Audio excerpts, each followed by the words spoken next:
Welcome back, everyone. Today I want to talk about two concepts that come up a lot in our spiritual practice. Concepts of mindfulness and non-duality. And even though these get confused a lot and used interchangeably, in this video today, I want to talk about the similarities, of course, but primarily the distinctions between mindfulness and non-duality. They come from different traditions. They evolved in different ways. They are practiced in different forms. And while they might be both pointing us toward a particular realization or experience of the material world around us, they're doing so in vitally different ways. So let's dive in. That's what we're exploring today. I'm Dr. Alan Johnson, and on this channel, I talk about the mind, well-being, productivity, and change for thinkers, makers, and everyone in between. Understanding the distinctions between mindfulness and non-duality or non-dualism can really help to deepen the conscious awareness of your spiritual practice. Our spiritual practice is something that we experience rather than something that we think about. But in order to help us get to that experience, there are a number of words and tools and concepts that have been developed over thousands of years to point us in the direction. So let's begin with the word mindfulness and the concept of mindfulness. It's become a really popular, commonly used term today, but it originates in Buddhist traditions, particularly in the tradition known as Vipassana. It's used widely today in both therapeutic and secular contexts. So you're going to be as likely to hear the word mindfulness at a Buddhist temple as you are in a psychotherapist's office or in a meditation class at your local yoga studio. Mindfulness, most simply, is the practice of bringing your attention to the present moment with curiosity and non-judgmental awareness. So what mindfulness does is it emphasizes our awareness of thoughts, emotions, and sensations as they arrive. And it usually uses something such as anchors, like the breath or bodily sensations to help us focus on the present moment. So a really practical example of this might be when we are washing the dishes. Mindfulness is being fully aware of everything that's going on, of the water's temperature, of the feel of the soap, of the movement of our hands. And whenever we begin to notice our attention wandering from that, we recognize that it's wandered and we begin to gently draw it back to that present moment awareness. So that's mindfulness. What is non-duality or non-dualism then? Non-duality is often associated with Advaita, Vedanta, Zen, and other more mystical Eastern traditions. And it refers most simply to the recognition that all distinctions between self and other, between subject and object, are ultimately illusions that our mind or our ego self has created. So non-duality then is the understanding or the experience of an understanding that there is no separate self and there is only one unified consciousness or reality that connects everyone and everything that we see. So non-duality then challenges this very idea of practitioner and practice, suggesting that all experiences arise and dissolve from and into the same unified experience. It's kind of like realizing that the waves in the ocean are not two separate things. They're just different expressions of the same water.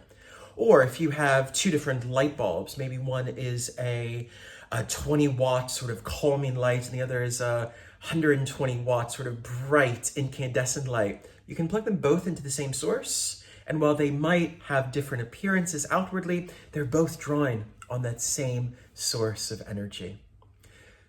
To begin to dive into these important distinctions between mindfulness and non-duality a little bit more, I'm going to talk about the key differences in three areas. So the key differences in their focus, key differences in their approach, and key differences in their goal.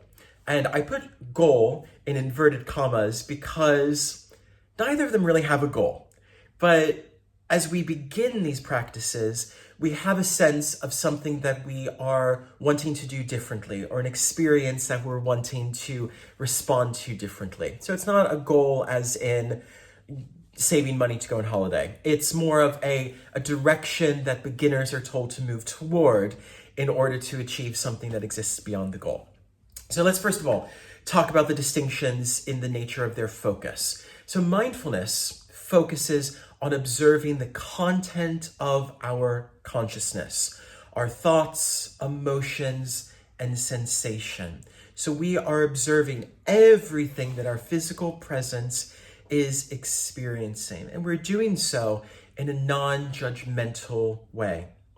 Somewhat differently, non-duality focuses on the nature of consciousness itself, pointing to the idea that there is no observer separate from what we're observing.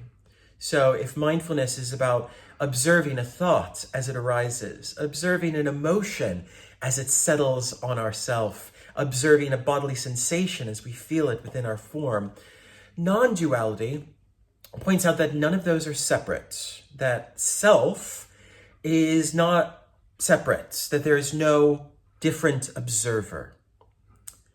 Now, the way that non-duality gets to that and begins to support practitioners toward that experience is through its approach.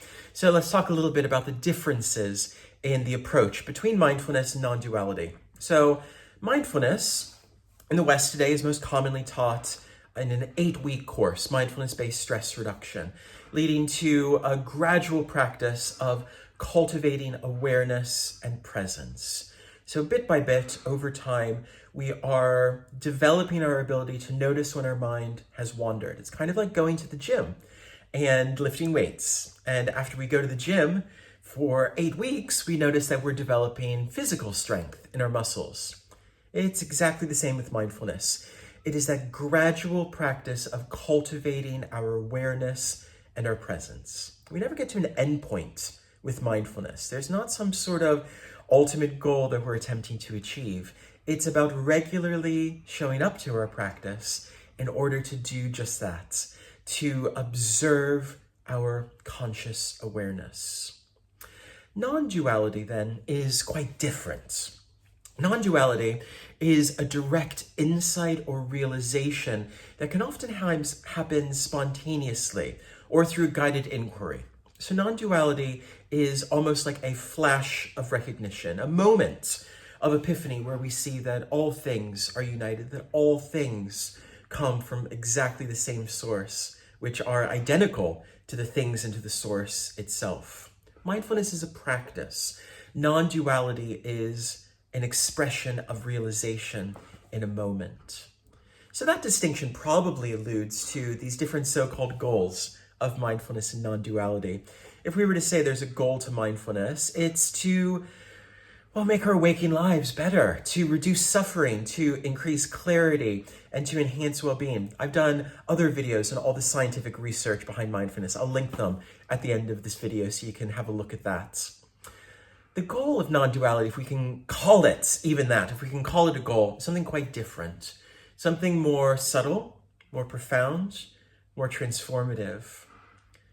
The ultimate direction that we are moving toward in our inquiry of non-duality is the dissolution of the illusion of separation entirely, moving toward a transcendence of concepts of self and other. This is big stuff. It doesn't happen instantaneously. It doesn't happen while watching this video. And even for advanced practitioners, it's something that requires continual discipline, recognition, and practice. So what do we do with this new knowledge then? What are the practical applications of mindfulness and non-duality? Well, there's some really, really good practical applications of mindfulness. It is ideal, and scientific research, loads of scientific research demonstrates this to us. It is ideal for managing stress, for staying grounded, for cultivating moment-to-moment awareness, for boosting creativity, for boosting connections with others around you. So if you're feeling overwhelmed at work, if you want to improve your connections with others, mindfulness practice is a really transformative experience for that. And I'll put a link below in the notes to my online course called Integrative Meditation 1, which takes you through a full 30-day program that looks into this. And at the end of those 30 days, you're really going to begin to see some significant changes. Non-duality, I don't want to call it the next level or the next thing you move on to, because it's not that. It's not as simple as that. It doesn't work in that way. But non-duality often resonates with people who are seeking a deeper existential understanding of the true nature of reality, or sometimes more profoundly, a liberation from that sense of separateness. So for the vast majority of people, the practices of mindfulness are so profoundly supportive in our lives and profoundly transformative in our lives. But for a smaller percentage of us, perhaps, the further exploration of non-duality is something that we are called to. Discovering the true nature of reality and the very ancient philosophical and spiritual traditions that have a lot to teach us about that. And on this channel, I talk a lot about non-duality. So if this is something that you want to learn more about, be sure to hit that subscribe button, hit that like button, and your feed is going to be showing you more of this content as it comes out. There are ways that we can begin to combine both mindfulness and non-duality even today. So it's not that non-duality is a practice of inquiry that we can only achieve if we go off and meditate at a retreat for a month with a great teacher. That's so useful, it's so conducive. I've spoken in previous videos about my own experiences of retreat and the profound impacts that they have on a person. But there are some ways we can begin to draw upon the insights created through the inquiry of non-duality with our mindfulness practices today. Mindfulness serves as an absolutely fundamental foundation for non-dual inquiry. It helps us to stabilize our attention and awareness, which is required before moving toward deeper questions of the nature of reality.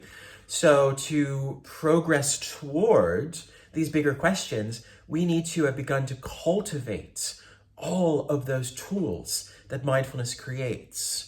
So that's why the course linked below is called Integrative Meditation Level 1. This is that foundation.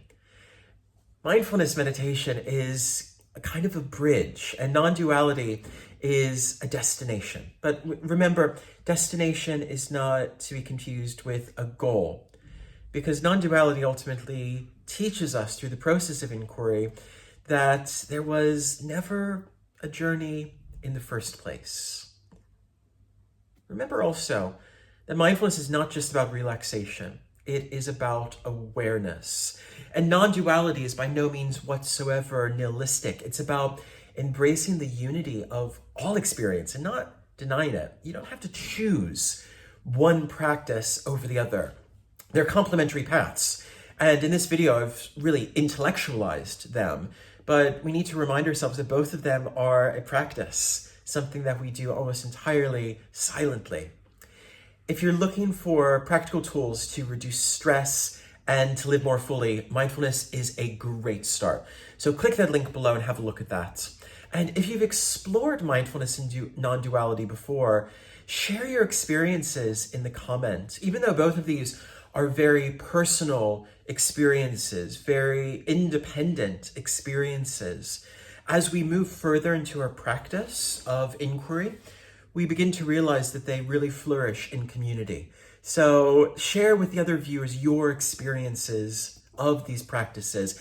And if you've enjoyed this video, don't forget to like and share and subscribe for more insights on mindfulness, spirituality, and personal growth. And I will see you in the next video.